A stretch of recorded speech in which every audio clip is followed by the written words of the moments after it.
Bir iki. Sağ ol. Dostlar, ümid edirəm səsim gəlir. Boyum biraz alçaq düşür. Boyum balacadır. Əslində boyum balaca deyil, amma tripod da deyil. Sinqamı doymuşam. Sinqamı dəftər doymuşam. Hamısı sizin üçündür. Bugün sizdən qeydlərim də var. Könüllükdən danışırıq. Mən necə Formula 1 könüllüsü olmuşam. Siz Formula 1 könüllüsü olmaq istəyirsinizsə, nə eləsəniz sizin üçün daha yaxşı olar. Müsahibə mərhələsi necə keçdi, təlimlər necə idi, bu barədə danışacağıq. 2 dərsin arasındayıq və cəmi cümlətanı yarım saat vaxtım var, ona görə tez-tez danışmaq məcburiyyətində hiss edirəm özümü.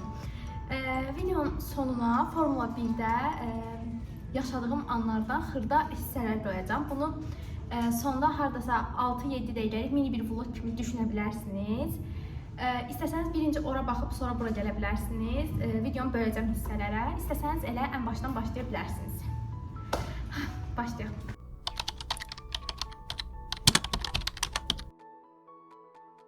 Birinci niyə könüllü oluruq? Niyə Formula 1 könüllüsü olmaq lazımdır? Bu haqqda danışmaq istəyirəm. Mən düşünürdüm ki, ən azından Formula 1-ə qədər də könüllülük çox belə boş bir işdir, nə bilim, pulsuz köləlik deyir hamı. Gedirsən, çoxlu işləyirsən, ortada heç nə yoxdur filan.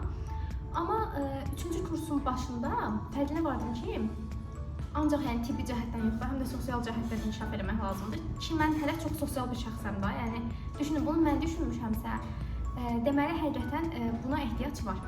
Həm də bunu beynəlxalq perspektivdən eləmək lazımdır. Ona görə beynəlxalq perspektiv deyəndə ölkəmizdə birinci yada düşən Formula 1-dir. Düzdür, asan könüllülüyü var, dost könüllülüyü var, amma onun tiblə bir əlaqəsi yoxdur deyə ən başdan. Mən Formula 1-də könüllü olmaq istədiyim.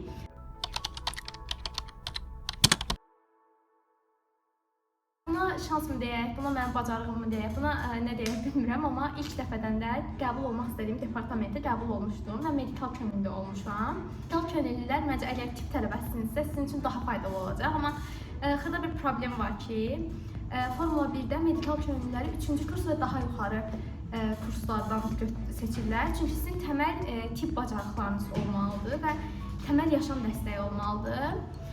Düzdür, olmasa belə, əgər 3-cü kursu bitirmişsinizsə, məncə qeydiyyatdan keçəndə və müsahibənizdə bunu bildirməlisiniz. Çünki özləri bizə çox hər tərəfli şəkildə təlim keçirdilər. Hardasa 4-5 saat təlimimiz olmuşdu. Okey, başdan başlayaq sıralama olaraq bütün mərhələlər haqqında.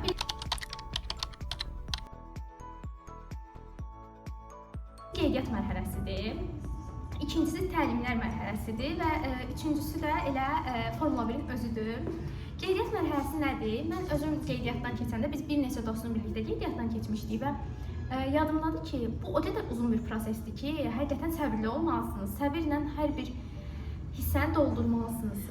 Sizə ən sonunda da könüllü prekodu verəcəklər. O prekod nəticəsində bu sizin formulada həm təlimlərdə, həm yarışda kodunuz olmuş olacaq.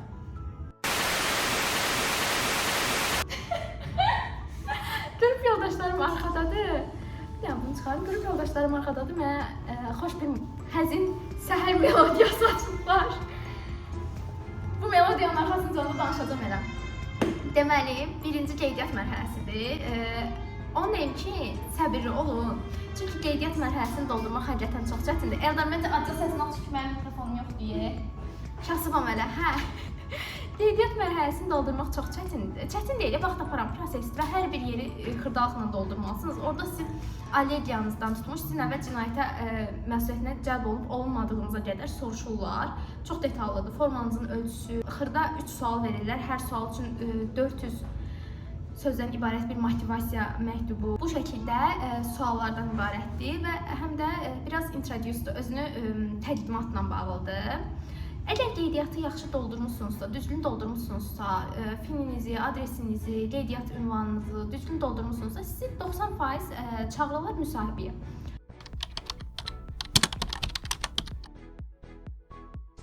Keçən aprel ayının 5-i açılmışdı, səhv eləmirəmsə, qeydiyyat. Amma müsahibələr başlamışdı aprel ayının son həftəsində, 22-sində səhv eləmirəmsə başlamışdı. Və müsahibəyə belə deyim də, çağırılma random olur, sırayla olmur. Mən bu keçən çox incidirdi bu mövzu. Çox məyus olurdum. Çünki məndən sonra qeydiyyatdan keçən hamı müsahibəyə çağırılmışdı. Mən çağırılmamışdım. Düşündüm ki, yəqin ki mənim yazdığım formu müsahibəyə çağıracaq qədər dəyərli görməyiblər. Amma narahat olmayın. Mən hardasa müsahibə mərhələsi başlayandan 1 ay sonra müsahibəyə çağırılmışam. Yəni bu uzun bir prosesdir. Sizdən tələb olunansa sadəcə səbirli olmaqdır. Müsahibə əgər bundan əvvəl müsahibə təcrübəniz olubsa, klassik bir müsahibə kimi aparılır. Hardasa məndə 15 dəqiqə çəkmişdi. Norması da elə 10-15 dəqiqədir. Düzdür. Bu dəyişir. Nəzərə alsaq ki, mən topda könüllü olana müsahibəm hardasa yarım saat çəkmişdi. Amma mənim orada müsahibədən keçən başqa tanışım var idi. O 5 dəqiqəyə də çıxmışdı. Bu sizin özünüzü nə dərəcədə ifadə edə biləcəyinizdən asılıdır.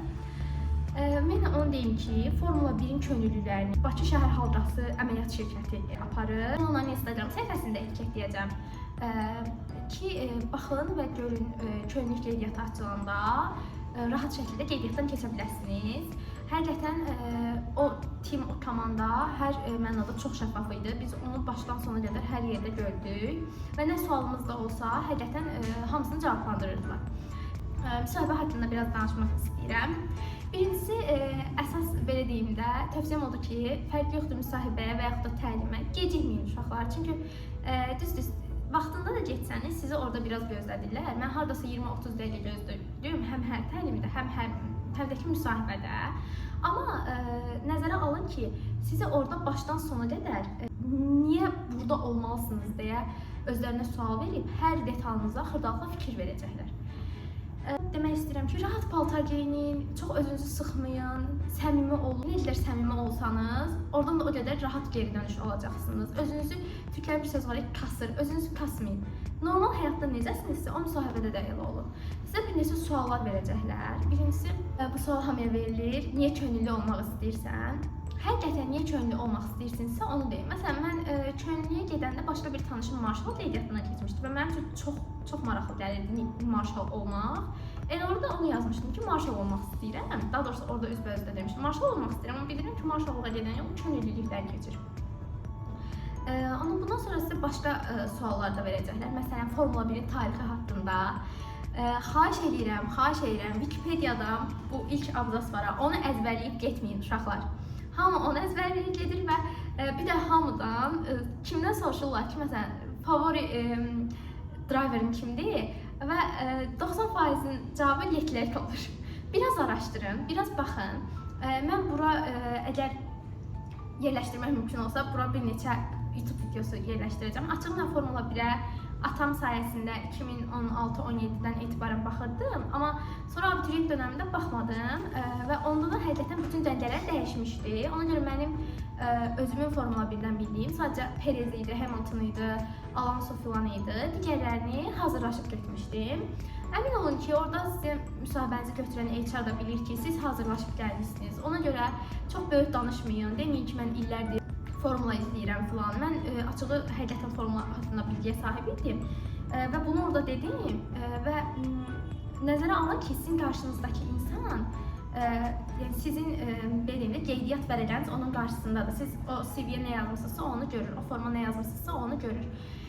Və orada həqiqətən sadə insanlar deyil də, donanımlı bilgili insanlardır. Mən bunu deyəndə o da mənə 3 dənə çempion olmuş pilotun adını deməyimi istəmişdi. Mən də demişdim, amma əgər siz bu haqqda nəsə bir bilginiz yoxdursa, yalan satmayın. Bu sizi daha pis vəziyyətə gətirə bilər. Mənim şəxsi fikrimdir. Ən çox sual verirlər ki, yəni Formula 1-i paylaşdığım andan etibarən hamı mənə bunu yazırdı. Dil bilmək nə qədər vacibdir? Baxın, sadəcə Formula 1-də yox, sadəcə nə bilim başqa yerlərdə yox.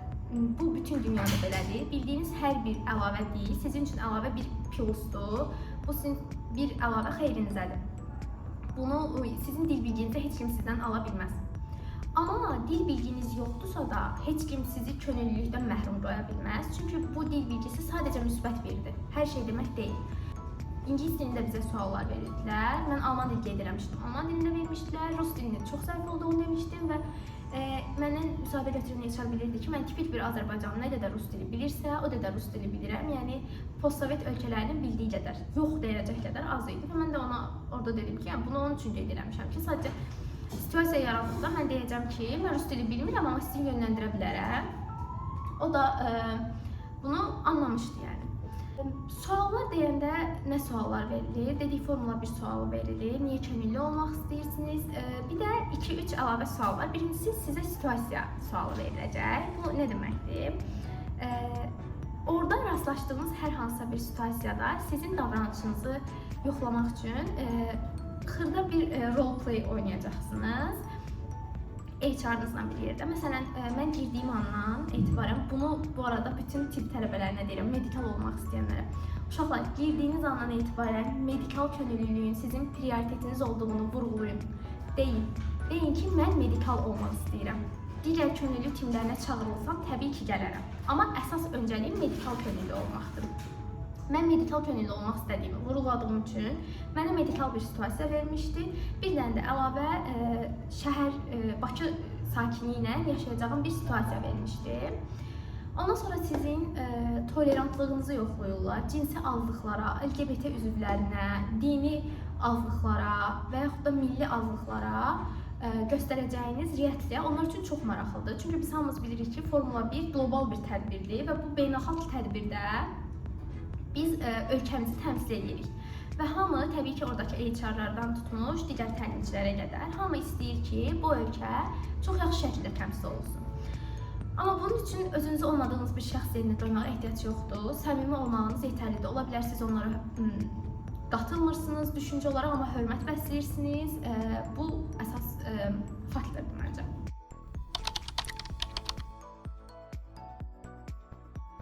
Müsahibələrdən sonra, hardasa bir ay sonra təlimlər başlayır. Mənim təlimim müsahibəmdən düz bir ay sonraydı. İyunun 24-də ilk təlimə getmişdik. Bu ümumi təlimdir. Baxın, müsahibəyə çağırılmağınız sizin könüllü olmağınız demək deyil. Eyni şəkildə təlimlərə çağırılmağınız da sizin könüllü olmağınız demək deyil. Siz rezervə düşə bilərsiniz və yaxud da düşdüyünüz tim sizin üçün əlverişli olmaya bilər və s. və ilaxır. Ümumi təlimdə hardasa 30 nəfər olur və sizin 2 təlimçiniz olur. Bu hardasa 2 saat davam edən bir prosesdir. Həmin təlimdə ümumi Formula 1 haqqında danışılır. Şəhər Haldasının əməliyyat şirkəti öz işçilərini sizə təqdim edir. Siz insanlarla necə rəftar eləməlisiniz, bunu öyrənirsiniz. Formula 1 haqqında məlumat alırsınız və təlimlərin ən xoşladığım tərəfi odur ki, çox maraqlı keçir. Çünki müsahibə sadəcə HR və siz idiniz, amma təlimlərdə həqiqətən həm yeni dostluqlar qura bilərsiniz, həm də quizlər olur, oyunlar oynuyorsunuz, nə bilim, gecikən orada bölürlər sizi. Məsələn, kimsə əl çalmağa başçılıq edir, o əl çalanda başlamalıdır, hamı əl çalmağa. Kimsə gecikirsə, proyektorda slayd veriləndə işığı yandırıb söndürməlidir. Bu tip xırda belə deyib də, kütləni aktiv saxlamağa yönəlik quizlər və oyunlar olur. Xırda da bir dənə time break, coffee break olur. Ümumi təlim əslində çox rahat keçir və əgər ümumi təlimdə özünüzü yaxşı göstərirsinizsə, rol təlimində keçirsiniz. Amma unutmayın, sizin ümumi təlimindən də, rol təlimindən də əsas hissəniz sizin müsahibənizdir. Çünki o müsahibədəki 15 dəqiqə vaxtda siz özünüzü təqdim edib ən yaxşı şəkildə özünüzü göstərməlisiniz. Siz məncə məni ona görə seçməmişdilər ki, mənim dil biliyim yaxşı idi. Çünki dil biliyim indi kimi yaxşı deyildi. Alman dilim sadəcə özümü təqdim eləməyi bilirdim. Elə açığı indi də ondan çox da böyük bir şey bilmirəm. Və yaxud da Formula 1 biliyim çox yuxarı deyildi. Məni məncə ona görə seçmişlər. Mən o könüllüyü həqiqətən istəyirdim. Həm qeydiyyatdan keçəndə istəyirdim, həm müsahibəyə gedəndə istəyirdim. Məncə o istəməyi mənim gözümdə görmüşdü HR. Ona görə də elə mən ilkdən medikala salmışdım. Çünki biz çox insan getdik müsahibəyə. Mənim çox tanışım getdi, çox rezerv oldu, çox başqa tim oldu və s. və ilaxır. Ümumi təlimdən sonra gəlir rol təlimi dediyimiz yer. Rol təlimi ümumi təlimdən hardasa 1-2 ay sonradır. Bizim medikal tim olaraq rol təlimimiz avqust ayının 24-də olmuşdu, səhv eləmirəmsə. Amma rol təliminə çağırılmamışdan əvvəl sizə rollarınız gəlir. Onun şəklini buralara yerləşdirəcəm. Bura qoyaram, bura boşluqdur. sizin ilk başda qeydiyyatdan keçdiyiniz o saytda olan könüllü prekodunuza və nömrənizə hər dəfə mesaj gəlir. Əziz könüllü, girin hesabınıza baxın, girin rolu qəbul edin, girin ümumi təlimi qəbul edin və s. və axır şəklində. Rol təlimimizdə belə başlayır. Sizə bir rol gəlir, amma sizə rol gəlməyə yenə o demək deyil ki, siz könüllüsünüz uşaqlar. Çünki bəzən rol gəlsə belə siz rezervə də ala bilərsiniz.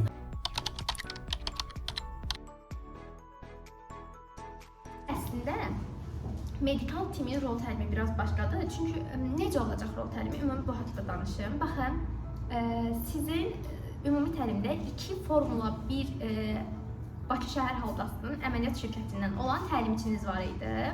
Və onların hər biri sizə Formula 1 haqqında izah edib, Formula 1 haqqında məlumatlar verib, quizlər aparıb, sorğular aparıb, oyunlar oynayırdı sizinlə. Amma rol təlimi belə deyil.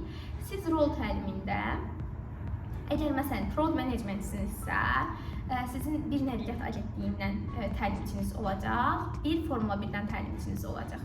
Siz əgər medikalsınızsa, sizin bir tibbi təlimçiniz olacaq, sizin bir Formula 1 təlimçiniz olacaq. Eyni şəkildə, əgər Grandistan tribuna könüllüsünüzsə, yenə bir Formula 1-dən, bir səhv eləmirəmsə, Bakı bulvarının işçilərindən biri olmalıydı.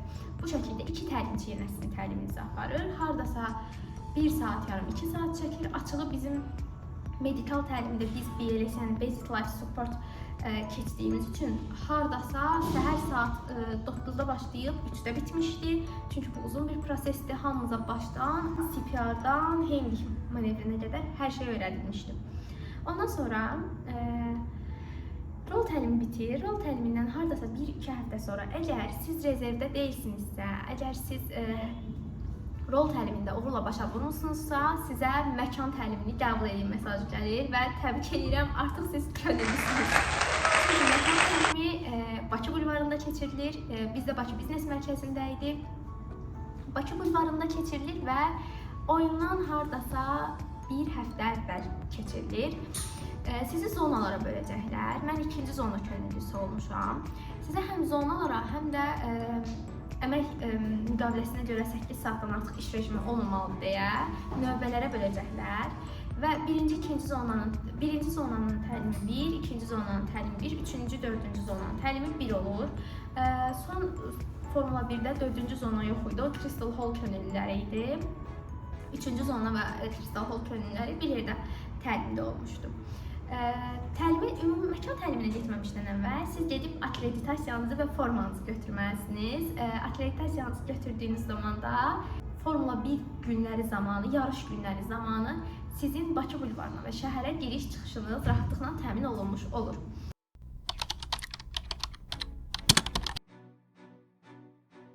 Bundan başqa nə haqqında danışmaq istəyirəm sizə? Uşaqlar, baxanda çox uzun və çox yorucu prosesdir. 20 dəqiqədir danışıram. Amma nəzərə alın ki, bu 20 dəqiqə aylara bölünmüş bir prosesdir. Çox təlimdən keçməlisiniz. Bəli, qəbul edirəm. Biz səhv eləmirəmsə 18.000 nəfərdən 2.000 nəfər seçilmişdik. Eyni şəkildə topda da deyəsən 16.000 nəfərdən 3.000 nəfər seçilmişdik. Yəni seçilmə şansınız hardasa 20%-dir. Amma o 20%-i 100% eləmək də sizin əlinizdədir. Özünüzü necə göstərəcəyinizin əlinizdədir. Biraz da riyaziyyat məntiqi ilə hesablasaq, o insan müsahibəyə gəlmir, müsahibəyə gəlir, ümumi təlimə gəlir, rol təliminə gəlmir. Yəni rezervə düşsəniz belə narahat olmayın. Bir anda mənim bir tanışım rezervə düşmüşdü və bir anda əsl kadrı çağırıldı. Yöneliyə pulsuz köləyə kimi baxmayın, çünki mən 2024-ün mənə qatdığı ən yaxşı insanları Formula 1-də tanımışam, həqiqətən. Hamısına buradan uzaq da olsa salam göndərirəm, hamısının məndə yeri ayrıdır.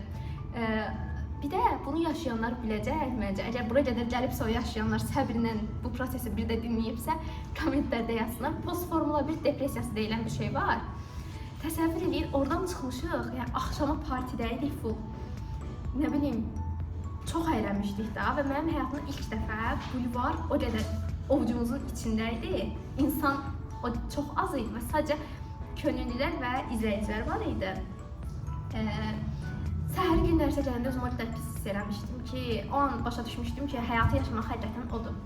Bundan başqa imza ala bilirsiniz. Məsələn, mən bura yerləşdirəcəm bir yerə 3 imza almışdım. Fan forumları keçirilir, fanlar görüşü olur. Buna əlavə olaraq zonaların içində xüsusi əyləncələr olur, attraksiyonlar olur, sirk olur, puflar olur. Orada oturub onu oynayırsınız. Çox maraqlıdır. Həqiqətən hamısından video yerləşdirəcəm bura. Əgər hər hansısa bir könüllülüyünüz yoxdursa, qətiyyən narahat olmayın. Mən Formula 1-ə gedəndə mənim əlimdə qeydə alacağım hər hansısa bir könüllülük yox idi həqiqətən.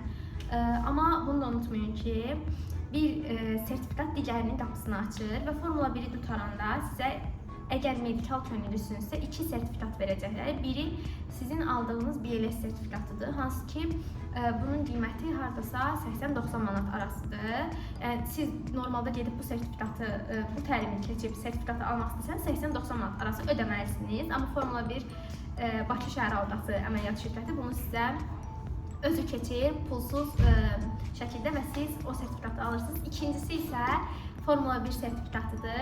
Bu da hardasa Formula 1 bitdikdən bir ay sonra gelib götürə biləcəyiniz sertifikatdır. Tamamilə beynəlxalq bir sertifikatdır və düşünürəm ki, o sertifikatı verməsələr belə, yəni hər şey sertifikat deyil, o sertifikat olmasa belə, siz hardasa dedikdə ki, Formula 1 könüllüsüsünüz, başqa könüllülükdə sizi Türklər demiş, həmən tapacaqlar o dəqiqə. Çünki bilirlər ki, Formula 1 könüllüsüsünüzsə, həqiqətən çox təlim keçirsiniz, həqiqətən çox uzun bir yol getmisiniz.